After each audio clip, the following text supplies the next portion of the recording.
आधार पे 2022 का जिन्होंने सवाल नहीं पूछा, जिन्होंने सवाल नहीं पूछा है, नहीं आपने सवाल पूछ लिया।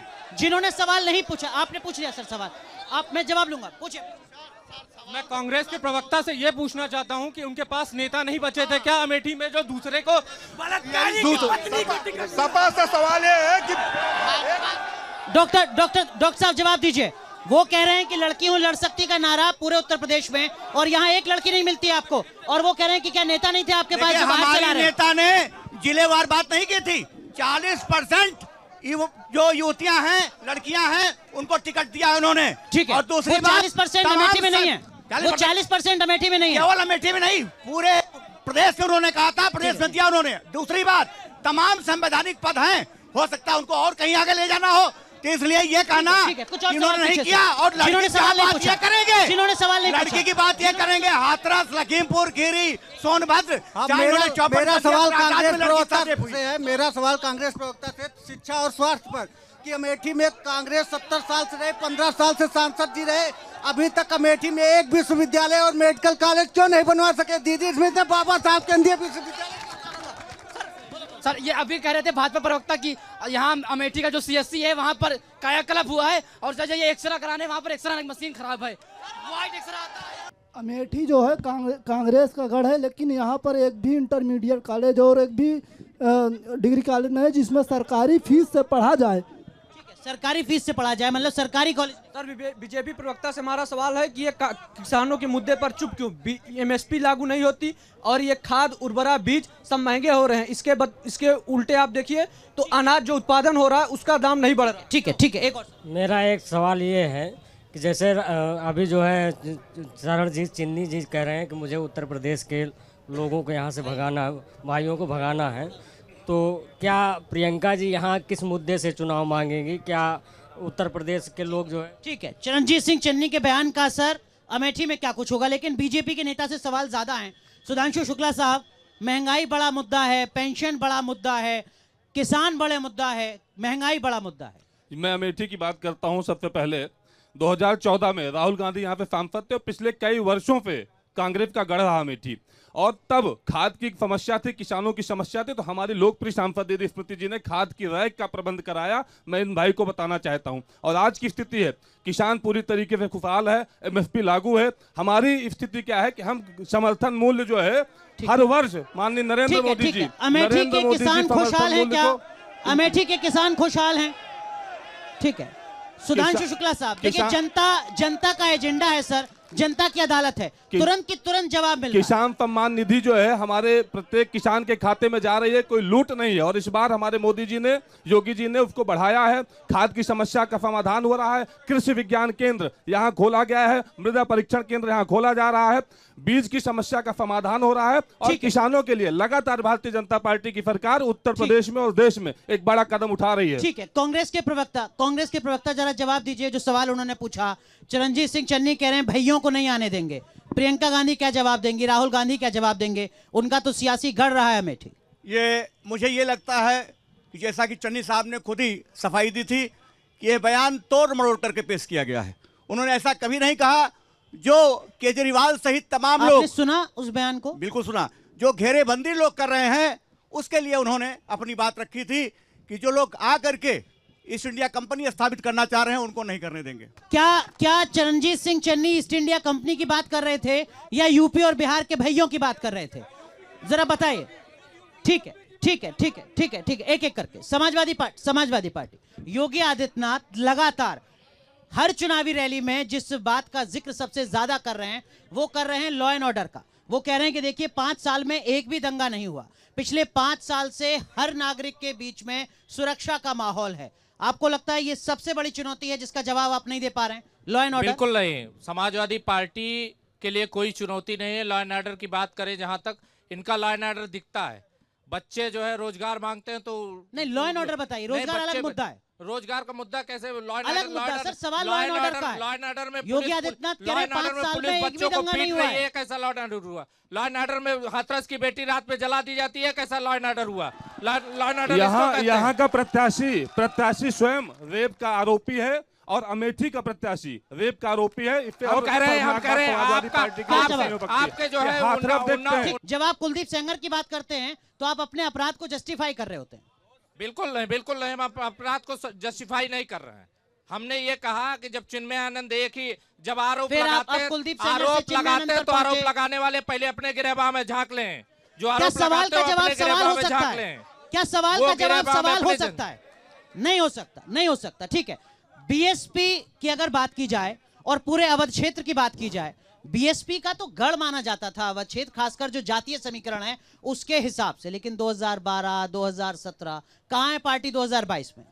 2022 में अमेठी में, आप अमेठी की डिबेट कर रहे हैं, अमेठी की बात करिए। अमेठी में 2022 की सीट जो है बहुजन समाज पार्टी ही जीतने जा रही है। ये समीकरण जमीन पे आप अगर घूम के देखिएगा तो आपको पता चलेगा।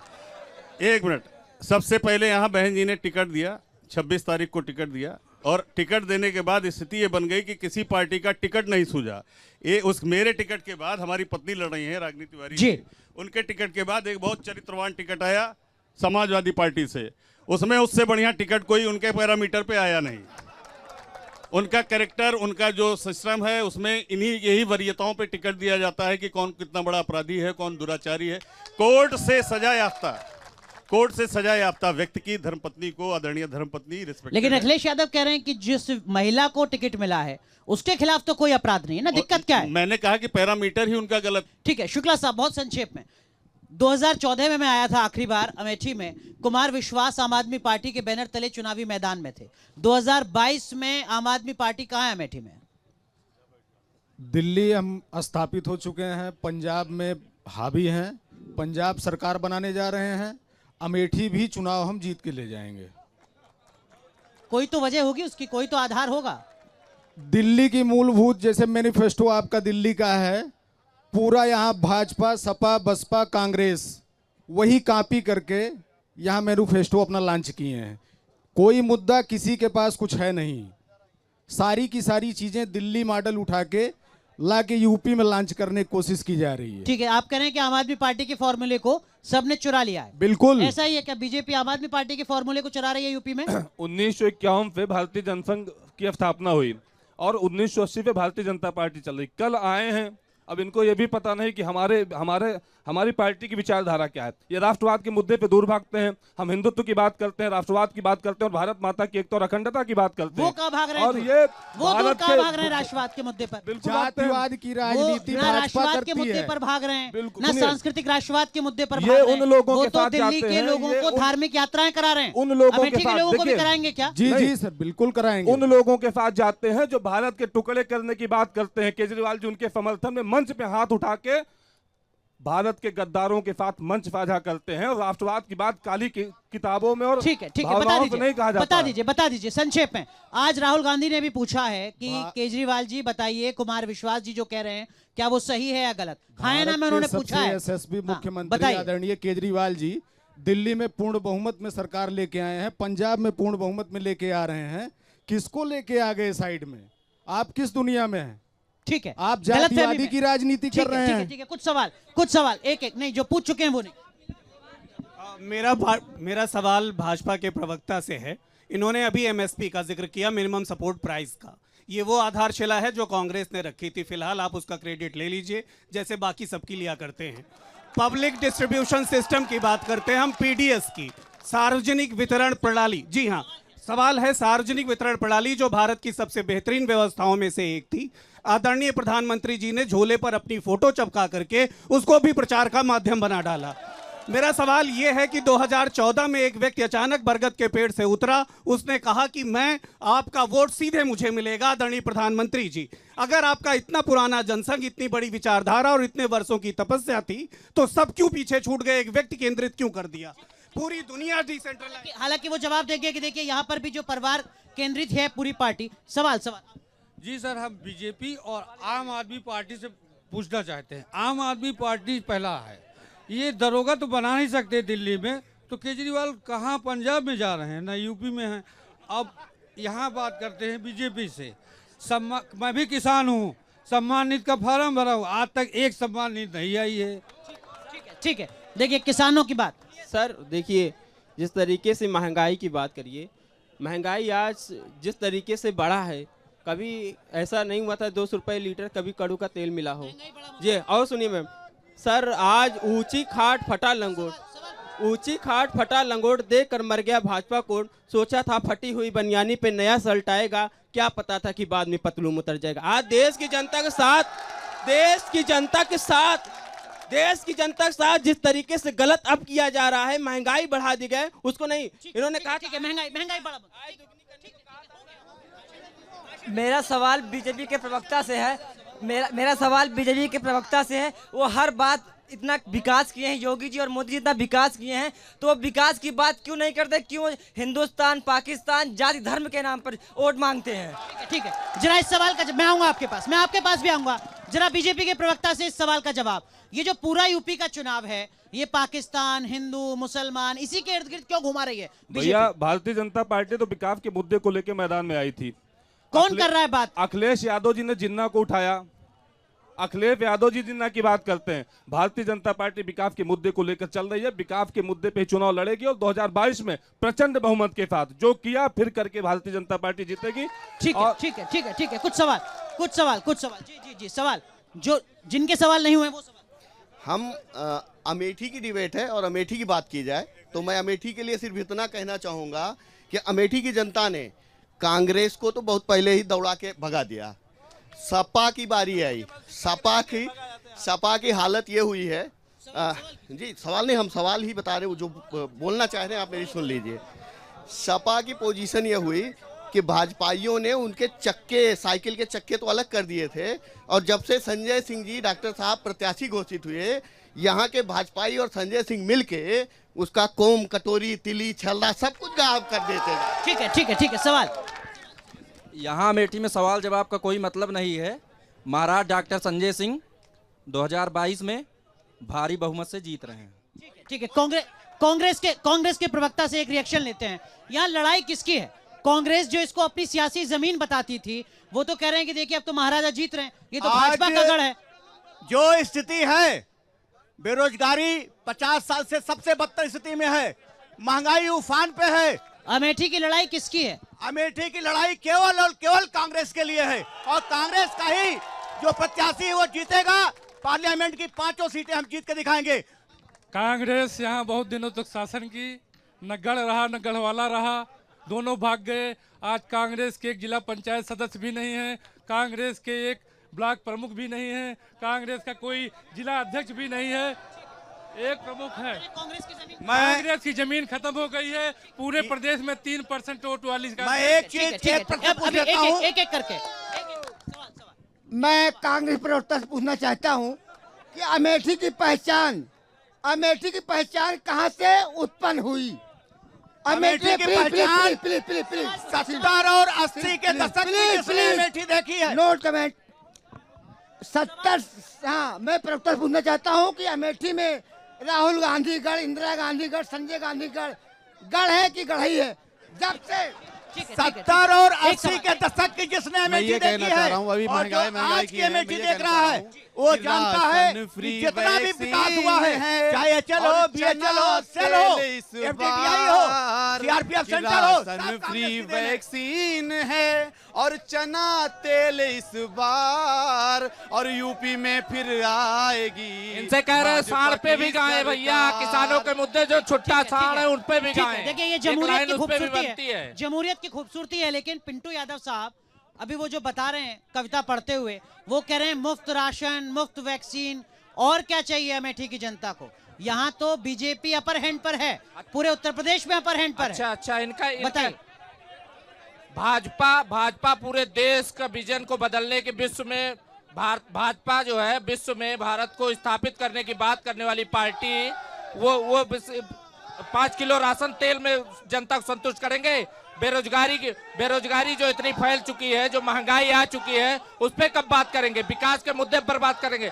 गड्ढे, सड़क में गड्ढे नहीं है, गड्ढों में सड़क है। अमेठी के जो लोकल रास्ते हैं वो पूरी तरह से गड्ढे में तब्दील हो चुके हैं, उस पर कब बात करेंगे? आप कह रहे हैं ये मुद्दे नहीं है, थोड़ा पीछे चलते हैं। जिन लोगों के सवाल अभी नहीं आए जरा उनके सवाल शामिल करते हैं। जी खड़े हुए, सिर्फ सवाल पूछे। देखिए एक गुजारिश है सब लोगों से भाषण के लिए नेता हैं यहाँ पर, भाषण मत दीजिएगा, अपना सवाल पूछेगा।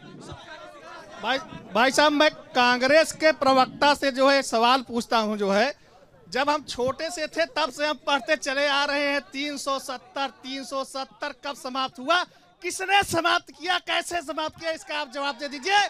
और दूसरा सवाल हमारा ये है कि आप बताइए 3 तलाक जो समाज का सबसे जो है ज्वलंत उदाहरण था, उसको किसने समाप्त कर दिया है? राम मंदिर अभी ये सब राष्ट्रीय मुद्दा है, अगर इंटरनेशनल मुद्दे पे आप चले जाइए तो भारत मोदी। ठीक है, 370 राम मंदिर, ठीक है। सवाल सर, मैं मध्यम वर्गीय से आता हूं, हमारे लिए मेन मुद्दा है बेरोजगारी। मैं जो है इलाहाबाद में 4-5 साल रहा हूं, उसके बाद मेरे परिवार की स्थिति नहीं थी कि जो हमें इलाहाबाद भेज सके और आगे तैयारी करवा सके। बेरोजगारी और अब जो बेरोजगारी बड़ा मुद्दा। ठीक है, ठीक है, ठीक है, ठीक है। एक सवाल हमारा भाजपा के प्रवक्ता से सवाल है कि भारतीय जनता पार्टी की केंद्र और राज्य में सरकार है, 3 साल हो गई, आर्मी की भर्ती क्यों नहीं आई? ठीक है, ठीक है, ठीक है, ठीक है, ठीक है, ठीक है, ठीक है। सबसे पहले बीजेपी के नेता, पहले जरा एक बार यहाँ पर जनता की राय भी जान लेते हैं। अमेठी के लोगों के लिए रोजगार कितना बड़ा मुद्दा है? रोजगार मुद्दा है क्या? रोजगार मुद्दा है क्या? ठीक है, जरा जवाब दीजिए। रोजगार के मुद्दे पर अमेठी के लोगों को क्या जवाब देंगे? सबसे पहले भारतीय जनता पार्टी की सरकार में 4.5 लाख नौजवानों को रोजगार मिला।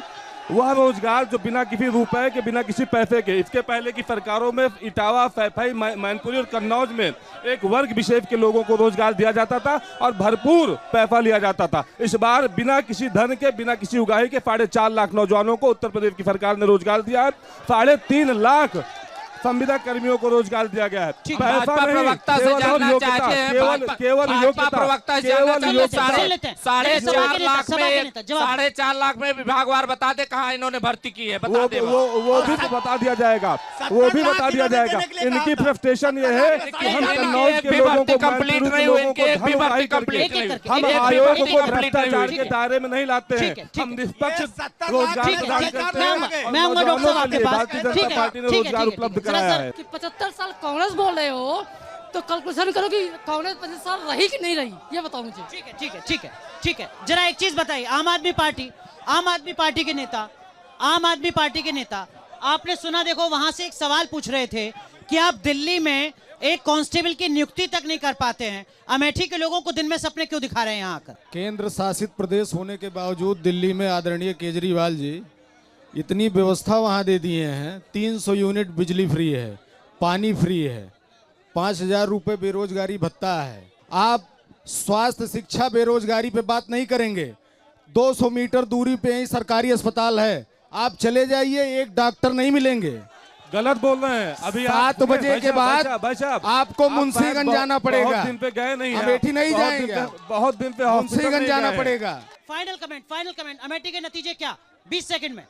कांग्रेस जीतेगी पार्लियामेंट की 5 सीटों हम जीत करके। समाजवादी पार्टी 4 की 4 अमेठी विधानसभा की सीटें बहुमत से जीत रही है। विकास के मुद्दे में 325 हम प्राप्त किए थे, 4 सीटों के बाद पुनः 325 जीत के एक मजबूत सरकार देने का काम भारतीय जनता पार्टी करने जा रही है। जो जमीनी सच्चाई है, बीएसपी ही जीतने जा रही है अमेठी में। आम आदमी पार्टी का वर्चस्व पूरी तरीके से बढ़ेगा। अनुराग शुक्ला नहीं, अमेठी का युवा आम आदमी का चुनाव लड़ रहा है। चलिए, जनता के एजेंडा में आज के लिए बस इतना ही। बहुत बहुत शुक्रिया अमेठी की जनता का जुड़ने के लिए, हमारे साथ अपने सवाल पूछने के लिए। आप बने रहिए न्यूज नेशन के साथ, क्योंकि खबरों का सिलसिला यहाँ कभी नहीं थमता।